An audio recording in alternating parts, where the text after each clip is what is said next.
Hey guys, and welcome to Wrestling Days. So in today's video I've got a Mattel figure review for you, and it is one that I am really excited to do.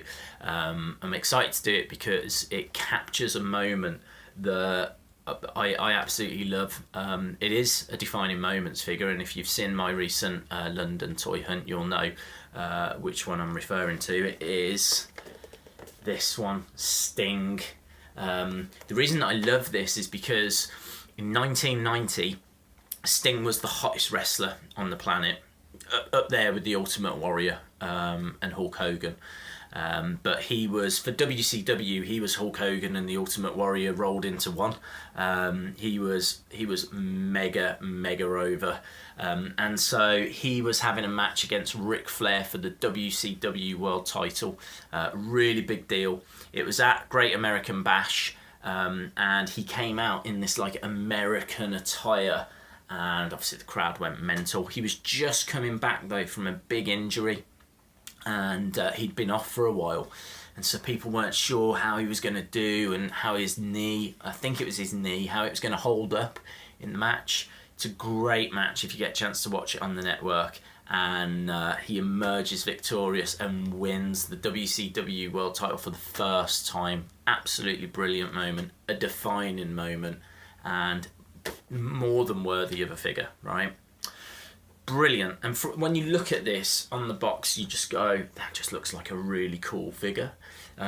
So first impressions, 10 out of 10. Yeah, the moment that it captures, 10 out of 10. Right, so we're on good grounds here. But there's a problem. We'll get to the problem in a minute, but this figure is causing quite a bit of controversy. But as I say, we'll get to it.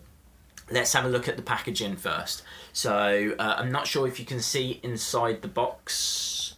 Hopefully you can see inside the box, but it's kind of got what his ring attire looked like, just like on the inside there. It's got like the stars and the stripes. I'll try and take it out and show you so you can see a little bit better in a minute. But that's basically what he looked like. It's kind of like a photo of him there with the attire on, same picture on that side. And then on the back, it's got like the kind of ring attire that he wore, and then a little bit about that match that we was just talking about, him against Ric Flair. So that's the packaging. Let's get it open and we'll have a look at the figure, and I'll tell you about the controversy.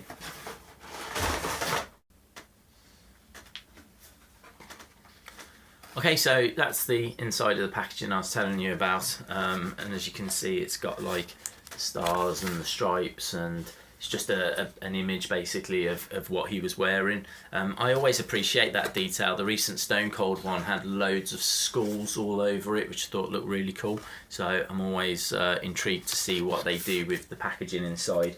So that's really cool. Let's have a look at the figure. Here's the figure. Straight away there's some shooting stars on the back, but there's no major surprises. It's got the Sting Scorpion on the side, which is always there. But I need to tell you about the controversy. And this is going to sound a little silly, but you've got to remember this is important to people that collect these figures. But the controversy is that he never had laces on his boots during this match, and this figure has come shipped with laces on the boots. These are the wrong boots. Mattel have realised this, and there are two versions of this figure at the moment doing the rounds. There's one version with laces and there's another that just don't have laces at all. The ones that don't have laces, that's the correct version, that's what it should be. But there's this version doing around that has laces on it. Now, I've looked and I don't know if Mattel are going to keep shipping both versions, or if it's just going to be a case that they're going to only ship the non-lace version going forward.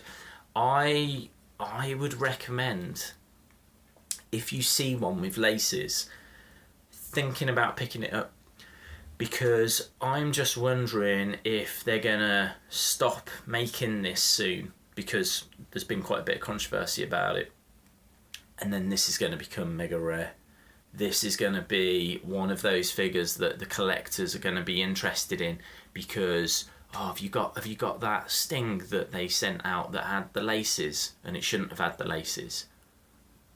You know, if you think in about a year's time, if you're only going to be able to get this figure without laces, that is going to make this figure sought after. People are then going to want this. Now, I never buy figures for that reason. I buy it so I can review it with you guys and we can have a look at it together, and then can put it on the shelf so that we can see it going forward. I don't ever buy it for that. But it is cool. It doesn't take away from the fact that these shouldn't have laces on. I'm also toying with the idea now of, do I need to get the other one that doesn't have laces? But that seems a little bit overkill. I'm not really into doing that. So that's the controversy. Okay, first things that jump out. I think the face is brilliant. I'm not sure if you can make it out or not. I know that sometimes you have to hold it at a certain distance in order for you to see.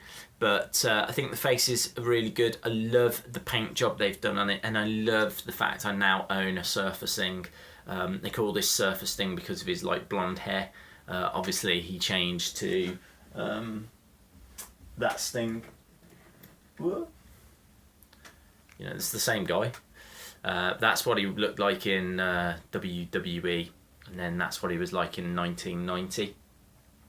So, are they roughly the same height? I'd say that Sting, you know, is a little bit taller. You do shrink a little bit in old age though, so fair enough, I'll let him off that. I love that Sting, by the way. He doesn't come with this belt, just so you know. This belt came with Daniel Bryan, but I wanted Sting to have it. Right, I'm going to pop that back there for now. So yeah, you've got Surfer Sting, which is awesome. I'm really pleased we've got one of those. Head moves around quite well, and it's got a little ponytail on the back. Again, not sure if you can pick that up. So yeah, so good so far. I mean, obviously outside of the boots thing, the bit that I really don't like, the bit that frustrates me, is the painting on the top here. And this was pointed out before I even opened the figure. I had a few people on my Twitter just pointing this out to me. There's a couple of silver stars. I'll try and get pictures of them so you can see better, but there's a couple of silver stars on there that literally have just been painted on, and they really don't stand out. You can tell they've just been dropped on. Some of the paint jobs on some of the other figures have been really poor. Like, some of the red has gone onto the collar, and in fact on this I can see some of the blue on this has gone onto the collar as well. Once you really start looking at this, it's messy. The thing is though, this top part here is quite intricate. There's quite a lot of, you know, paint jobs. There's quite a lot that's going on. I suppose that can't excuse the sloppiness though of the figure. And certainly the collar and this top bit appears to be very sloppy. I would really recommend, and this obviously, you know, following the boots incident, I would recommend when you buy this, have a look at the boots. Does it have laces or does it not have laces?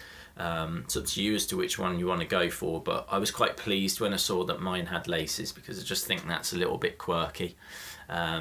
And a little bit different. And then just have a look as well on here on the collar, and just make sure that the paint job's good enough, because they do differ.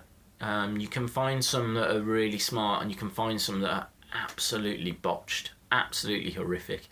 So just make sure you're getting yourself a good one. This top does come off. Let's try and wrestle it off. I think this is going to be a nightmare. I don't even know if I can.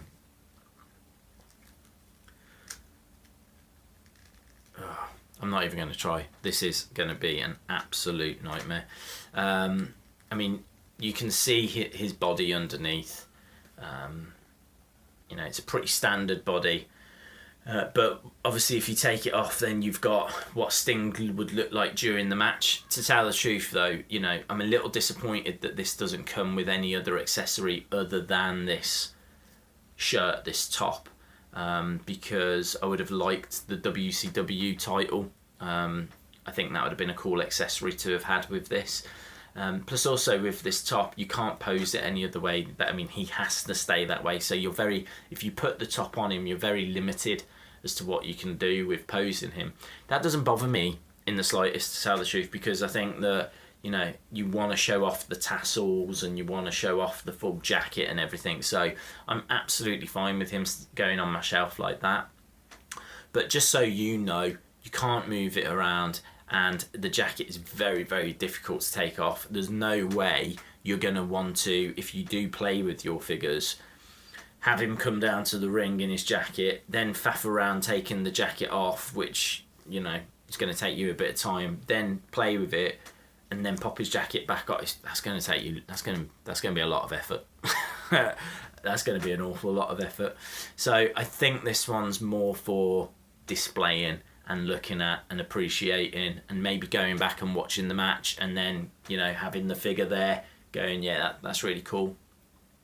But it just makes it a bit more frustrating they didn't get the bloody boots right, doesn't it? You know. Hey ho. So all in all then, I can only review the figure that I've got. The boots are wrong, but I kind of like it, the fact that they're wrong. The paint job on the jacket is a bit off. And obviously you can't move the jacket because it holds it all in place. I'm going to give this figure, I appreciate, you see, what they've tried to do, and I appreciate the level of detail that's gone into it. So I'm going to give this figure a light 8. I'm not going to be harsh enough and say like a 7 or something, because I think there's an awful lot of detail that has gone into the jacket, and I appreciate what they've tried to do. So I'm going to give it a light 8, but for the oversights, for the sloppiness, for the fact that they didn't just get that right first time, I'm going to give it a light 8. Cool guys, thanks a lot for watching. Don't forget you can follow me on Twitter at Wrestling Days UK. If you haven't subscribed to the channel, it'd be brilliant if you did, because I've got loads more Mattel figure reviews still to come. And hopefully I'll see you again next time. Bye for now. How the hell am I going to make him say goodbye?